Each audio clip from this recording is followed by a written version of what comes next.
अरे नौकर जा दरवाजा बता कौन आया है। जी चौधरी साहब। अरे इमाम साहब।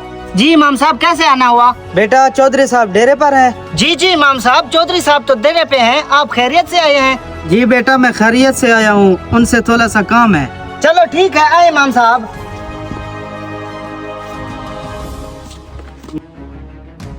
अस्सलाम वालेकुम चौधरी साहब। वालेकुम सलाम इमाम साहब, कैसे आना हुआ? चौधरी साहब एक जरूरी काम था आपसे। अरे इमाम साहब मुझे भी पता है, आप जब भी आते हो बगैर काम के नहीं आते।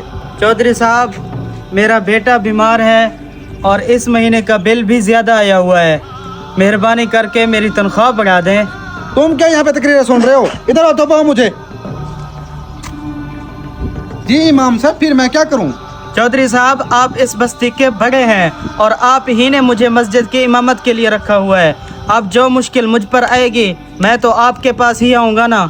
इमाम साहब मैंने तो नहीं कहा आपको आप पंखे दिन रात चलाएं जिसका बिल ज्यादा आ जाए। मैंने आपको जो तनख्वाह मुकर्रर की है 15,000, उससे मैं 1 रुपया नहीं बढ़ाऊंगा। आपकी मर्जी, आप यहाँ पे ठहरें या चले जाएं। फिर भी चौधरी साहब कुछ तो ख्याल करें मेरा। इमाम साहब आपकी यही जिद है, आप मस्जिद छोड़कर जा सकते हैं। ना ना चौधरी साहब मुझे मस्जिद से ना निकालें, मैं इसी पर ही गुजारा कर लूँगा। शुक्रिया। बाबा क्या हुआ? बेटा चौधरी ने तनख्वाह बढ़ाने से इनकार कर दिया है।